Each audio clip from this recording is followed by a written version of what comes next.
Hello बच्चा party, मैं अभिषेक SP sir स्वागत करता हूं आपका अपने चैनल में जिसका नाम है बायोलॉजी प्लेलिस्ट। तो हम लोग पढ़ रहे थे डाइजेस्टिव सिस्टम इन ह्यूमन, मनुष्यों में पाचन तंत्र, जिसमें एनस तक हम लोग बक्कल कैविटी से पूरी तरीके से क्या है पढ़ चुके हैं। बक्कल कैविटी में अपर जार, लोअर जार, टिथ, टंग, टेस्ट बर्ड बजे हैं जो कि मैं समझा लूँगा, ठीक है ना। टंग हो गया, उसके बाद ओइसोफेगस हो गया, ठीक है, फिर स्टमक हो गया, फिर ड्यूडेनम हो गया, फिर स्मॉल इंटेस्टाइन, लार्ज इंटेस्टाइन, फिर रेक्टम और एनस। इस तरीके से पूरी तरीके से हम लोग डाइजेस्टिव सिस्टम खत्म कर रहे हैं, जिसमें स्मॉल इंटेस्टाइन को हम लोग दो पार्ट में डिवाइड कर रहे हैं, इलियम और जेजुनम, जहाँ पर भोजन के पाचन की क्रिया होती है। जबकि लार्ज इंटेस्टाइन को हम लोग तीन पार्ट में डिवाइड कर रहे हैं, ascending colon, transverse colon, descending colon, जिसमें केवल जल अवशोषण की क्रिया होती है और उसी से एक यह आकार की नली जुड़ी होती है जिसे कहते हैं सिग्मॉइड कोलन। और अपशिष्ट भोज पदार्थ जो जहाँ इकट्ठा होते हैं उसे कहते हैं रेक्टम या मलाशय, जो गुदा द्वारा या एनस द्वारा शरीर से क्या होता है बाहर निकल जाता है।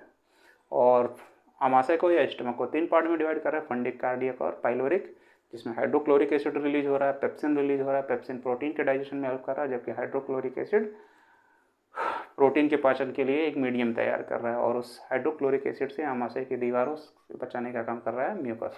ओइसोफेगस में जो भोजन है वो एल्वेओलस के रूप में वृद्धि कर रहा है और किस क्रिया द्वारा, पेरिस्टाइलिसिस या क्रमानुकुंजन की क्रिया द्वारा 10 सेकंड के लिए। और आमाशय में भोजन या स्टमक में भोजन कितने घंटे के लिए रहा है? 4 घंटे के लिए।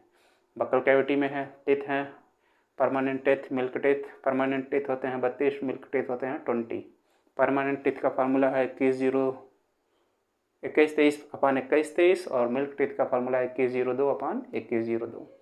जीभ है, मांसपेशियों से बना है, उसके निचले जबड़े से जुड़ा है जिसको मैंडिबल कहते हैं फ्रेनुलम की सहायता से, और ऊपर जबड़ा है थिकोडॉन्ट, हेट्रोडॉन्ट, डिफिडॉन्ट। लेक्चर देखिएगा सीधे, ठीक। अब मैं सीधे आ रहा हूँ किस पे? डाइजेस्टिव सिस्टम में 3 ऑर्गन एक साथ बचे हुए जो कि मैंने नाम लिखा हुआ है, लीवर, पैंक्रियाज और गॉल ब्लैडर। तो देखो, इसको हाई स्कूल के बेस पे मैं पढ़ाऊँगा, 11th के बेस पे देखोगे तो करीब 10 दिन लगेंगे इसको ख़त्म करने में, पूरी अच्छी तरीके से समझने में। तो ये तो अभी तो 4-1 दिन 20 मिनट की बात है। देखो, पूरे डाइजेस्टिव सिस्टम में जो सी शेप स्ट्रक्चर है, उस सी शेप स्ट्रक्चर को मैंने कहा था क्या कहते हैं? ड्यूडेनम। और उस ड्यूडेनम से हमारे पाचन तंत्र में कितने ऑर्गन जुड़े हुए हैं? 3। पहले हिस्से को क्या कह रहे हो? पैंक्रियाज या अग्नाशय मान लो। दूसरे हिस्से को क्या कहते हैं हम? गॉल ब्लैडर या पित्ताशय मान लो। और तीसरे हिस्से को हम लोग क्या कहते हैं?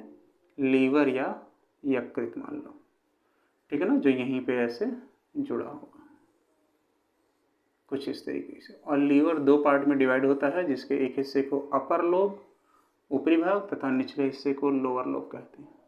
और इसी से एक ट्यूब आया होगा इसमें, ठीक है ना, cystic duct, common duct, hepatic duct, ऐसे करके। देखो, अब मैं थोड़ा नाम लिखने की कोशिश कर रहा हूँ।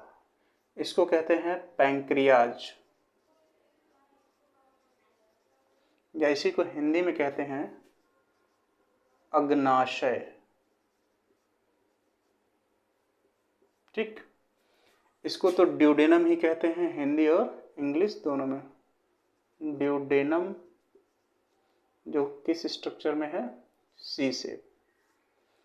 इसको हम लोग कहते हैं लीवर, या इसी को हिंदी में कहेंगे यकृत। ये उसका निचला हिस्सा है तो इसे कहेंगे लोअर। लोअर मतलब नीचे, लोब, लोब मतलब भाग। ये ऊपर वाला हिस्सा है तो इसको कहेंगे अपर लोब, मतलब ऊपरी भाग। और ये है गॉल ब्लैडर, या इसी को हिंदी में हम कहेंगे पित्ताशय, या पित्त की थैली भी जैसे भी समझ लो, ठीक है ना। इतनी चीजें। और जो यकृत से नली आई होगी उसे कहेंगे हिपैटिक डक्ट। डक्ट मतलब नली। और जो गॉल ब्लैडर से आया होगा उसको कहेंगे सिस्टिक डक्ट। डक्ट मतलब नली, ठीक है ना। और दोनों जब आपस में मिलकर एक कॉमन बनाए होंगे तो उसे कहेंगे हम कॉमन ट्यूब।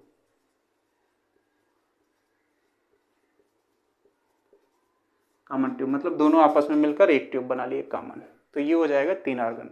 और मैंने ये भी बोला था कि जब भी किसी को डोनेट करना होगा पूरी तरीके से। तो ये तीनों ऑर्गन एक साथ लगाए जाते हैं। लीवर को काट के डोनेट किया जा सकता है क्योंकि उसके सेल रीजनरेटेड होते हैं, वापस अपनी पुरानी अवस्था में आ सकते हैं। देखो अब थोड़ा सा यहाँ समझने की कोशिश करो। जो लीवर होता है, ठीक है ना, ये लीवर है। लीवर में पाए जाने वाले सेल को हम लोग कहते हैं हेपेटिक सेल। हेपेटिक सेल, इसलिए लीवर की जो स्टडी होती है उसे कहते हैं हेपेटोलॉजी, और जो लीवर का स्पेशलिस्ट होगा उसे कहेंगे हेपेटोलॉजिस्ट। लॉजिस्ट मतलब अध्ययन करने वाला, हेपेटो मतलब लीवर का, तो लीवर के डॉक्टर को क्या बोलेंगे? हेपेटोलॉजिस्ट। लॉजी का मतलब स्टडी, हेपेटो मतलब लीवर, तो लीवर का अध्ययन करना हेपेटोलॉजी, ठीक, क्योंकि हेपेटिक सेल होता है। इसीलिए लीवर में या यकृत में जो इन्फेक्शन या संक्रमण होता है उसे कहते हैं हेपेटाइटिस। जिस शब्द के अंत में ITIS जुड़ा हो मतलब वहाँ पर इन्फ्लेमेशन हो गया है, संक्रमण फैल गया है, तो वो एक बीमारी का नाम होगा, तो ये हो जाएगा हेपेटाइटिस। और लीवर में जो हेपेटिक सेल हैं उसी में जो टाइप होते हैं सेल के अलग अलग, उसी में से एक सेल बनाता है क्या? बाइल, पित्त जिसको कहते हो, बाइल जूस, या इसी को कहते हो पित्त रस। तो पित्त रस का अगर पूछेगा निर्माण कहाँ होता है तो लीवर में, पर बनने के बाद वो स्टोर कहाँ होता है, इकट्ठा कहाँ होता है, तो वो इकट्ठा होता है कहाँ पर? गाल ब्लैडर में। स्टोर बाइल जूस या पित्त रस। तो पित्त रस को इकट्ठा करने का काम कौन करता है? तो वो करता है गाल ब्लैडर। पर पित्त रस का फॉर्मेशन या निर्माण कौन करता है? क्या बात है इसकी आ रही है, निर्माण कौन करता है? तो वो करता है लीवर। दो चीज़ें क्लियर हुई। दूसरा, जब भोजन आमाशय से ड्यूडेनम में आएगा और ड्यूडेनम से छोटी आंत में जाएगा तो ये पित्त रस उसी भोजन में मिलता रहता है, तो इसका काम हो जाता है भोजन को एसिड से बेस में कन्वर्ट करना, मतलब अम्ल से क्षार में परिवर्तित करना। अम्लीय से किस माध्यम में ले आना? क्षारीय माध्यम में। क्यों? क्योंकि आमाशय में हाइड्रोक्लोरिक एसिड बढ़ गया है तो जलन होगा, तो उसको कंट्रोल करेगा कौन? पित्त रस। तो एसिड से कन्वर्ट करेगा किसमें? बेस में। ये इसका मेन मुख्य कार्य हो गया, ठीक है ना, ये इसका वर्क हो गया, फंक्शन, ठीक। दूसरा, लीवर के बारे में इतनी जानकारियां हो गई, गॉल ब्लैडर के बारे में इतनी जानकारियां हो गई, ये चीज़ें। अब आ जाते हो पैंक्रियाज में। पैंक्रियाज या अग्नाशय में दो टाइप के सेल होते हैं, एक को कहते हो अल्फा सेल और एक को कहते हैं बीटा सेल। तो अल्फा सेल की जानकारियां हाई स्कूल में नहीं दी गई हैं, केवल किसके बारे में दिया गया है? बीटा सेल के बारे में। तो जो पैंक्रियाज या अग्नाशय में बीटा सेल है उससे एक हार्मोन रिलीज होता है,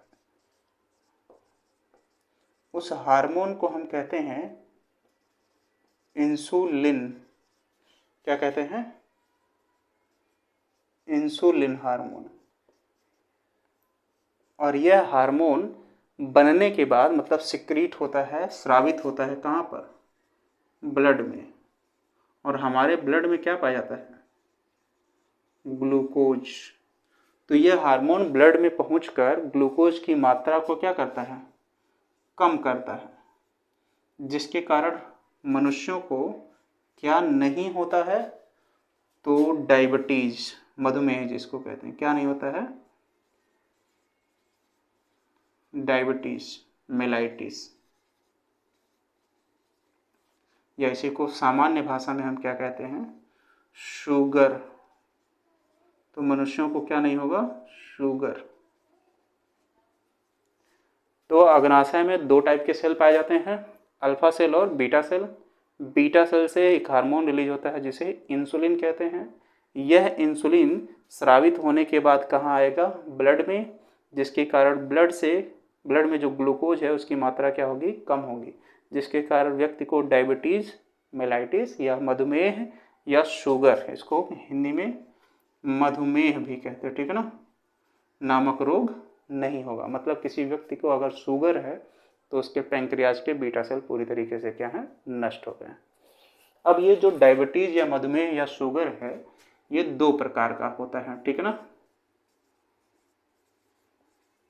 डायबिटीज या मधुमेह या शुगर है, इसका टाइप 1 होता है और टाइप 2 होता है। जो टाइप 1 होता है उसे कहते हैं IDDM और जो टाइप 2 होता है उसे कहते हैं NIDDM।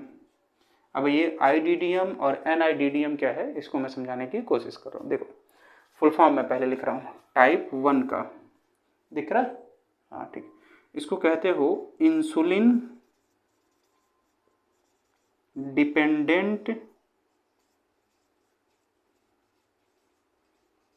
Diabetes mellitus. कहने का मतलब अगर किसी व्यक्ति को टाइप 1 का डायबिटीज है तो वो उसको जन्म से होगा, जब वो पैदा हुआ होगा तभी से, चाहे लड़का हो या लड़की हो।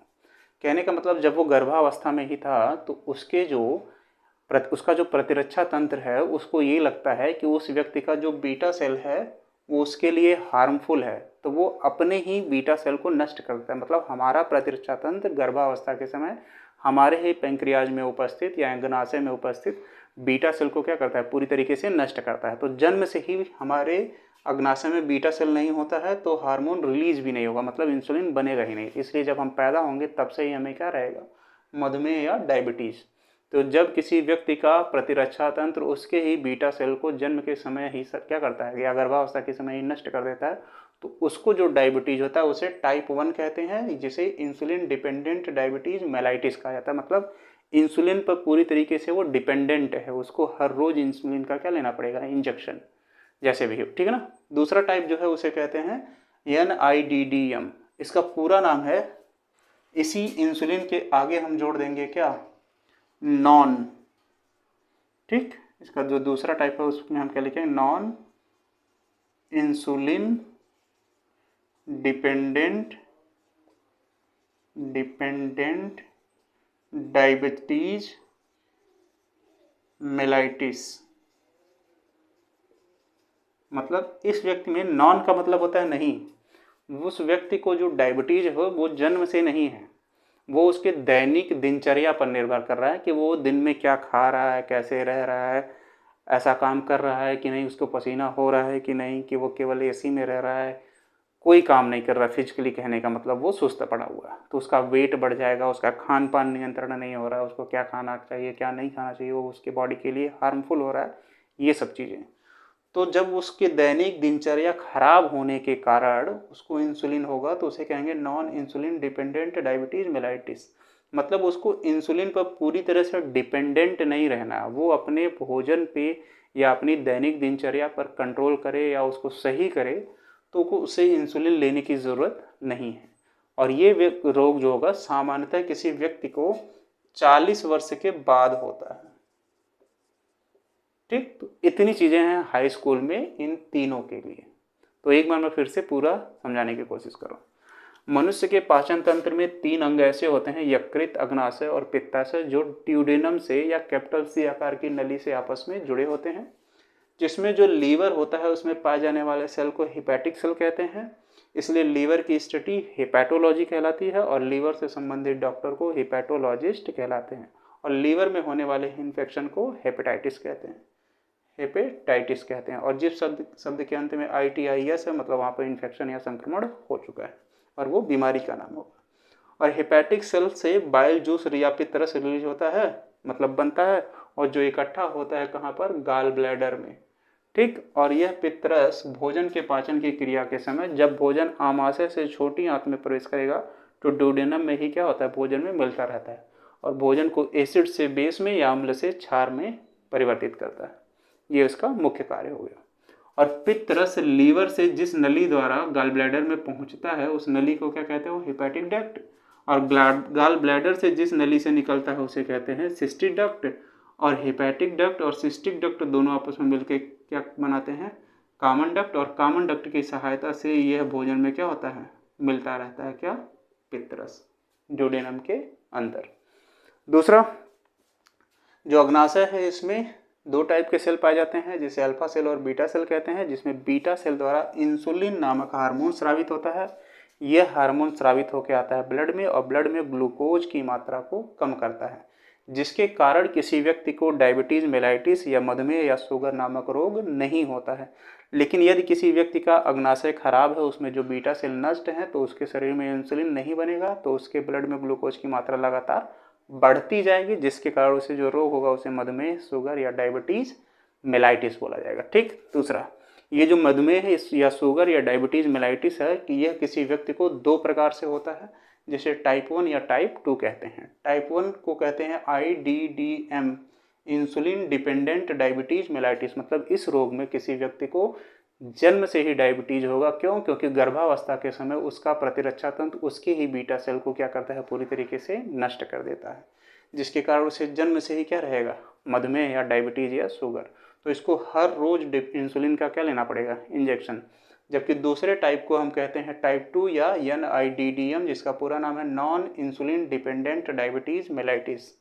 और यह रोग किसी व्यक्ति को 40 वर्ष के बाद होता है, क्योंकि उसकी दिनचर्या या रोज का खान पान वो पूरी तरीके से क्या है, खराब है। और इस रोग से ग्रसित होने पर अगर वह अपनी दैनिक दिनचर्या को मेंटेन करे या ठीक करे तो उसे इंसुलिन लेने की ज़रूरत नहीं है। इसीलिए इसे नॉन कहा, नॉन मतलब नहीं, किसको, इंसुलिन डिपेंडेंट, मतलब उस व्यक्ति को इंसुलिन पर डिपेंडेंट रहने की आवश्यकता नहीं है। तो ये तीन चीज़ें हैं हाई स्कूल में। मैं थोड़ी देर के लिए हट जा रहा हूँ, स्क्रीनशॉट आप लोग ले लीजिए वीडियो को रोक के। ठीक, तो ठीक है, पूरी तरीके से ख़त्म है। तो हाई स्कूल के बच्चों के लिए बस फिलहाल इतना ही। फिर एंजाइम वाली एक सीरीज आ जाएगी जिसमें कौन सा पदार्थ कहाँ पचता है, किस एंजाइम की सहायता से पड़ता है, उसको लेके आऊँगा। तो ये पूरी तरीके से अच्छे से पूरी तरीके से डाइजेस्टिव सिस्टम या पाचन तंत्र क्या है, हाई स्कूल के लिए इतना परफेक्ट है। ठीक है ना। तो हाई स्कूल के बच्चों से निवेदन यही है कि जहाँ भी जो भी बच्चा ये वीडियो देख रहा है उसके अपने कॉलेज पे या ग्रुप्स में या किसी भी चीज़ में कैसे भी करके लोगों तक पहुँचाए, शेयर करे, जो भी करें, ताकि मेरे सब्सक्राइबर थोड़े बढ़ें, मैं भी मोटिवेटेड फील करूँ और अच्छे से और वीडियो कंटिन्यू करूँ। ठीक है ना। फिर भी ये वीडियो कंटिन्यू बनी रहेगी, ऐसे ही चलती रहेगी। चलिए ठीक है, फिर मिलते हैं, तब तक के लिए bye, have a nice day.